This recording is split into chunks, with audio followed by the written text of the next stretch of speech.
In a quaint neighborhood lived Grandma Ethel, a sprightly woman with a heart full of stories and eyes that sparkled with wisdom. Yet, today, her brow was furrowed. She watched as drivers zigzagged through traffic. Children scurried across the street without a care, and bicycles rode recklessly on sidewalks.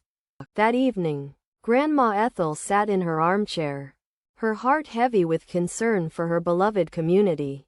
Just then, she recalled her grandmother's tales of magic. Inspiration struck her. What if she could become invisible and teach the people a lesson? As the glowing tracks of her magic trailed behind her, Grandma Ethel floated above the chaotic streets. She could hear the honking, the shouting, and the clumsy missteps. People moved about as if the rules of the road didn't exist.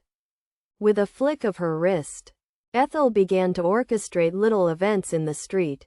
She created invisible barriers that made cars halt suddenly, popped imaginary traffic signs into existence, and made pedestrian signals change at will.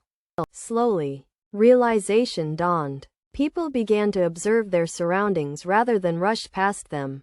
Children held hands with their parents, waiting for the invisible signal to cross. Drivers glanced nervously at the floating signs, and they tentatively began to obey them. Days passed with Ethel continuing her invisible lessons. She became a silent guardian of the streets, watching as the community transformed. Drivers began to follow the speed limits, and families used crosswalks as they smiled and laughed. After a week of spreading invisible wisdom, Ethel felt it was time to return to her physical form.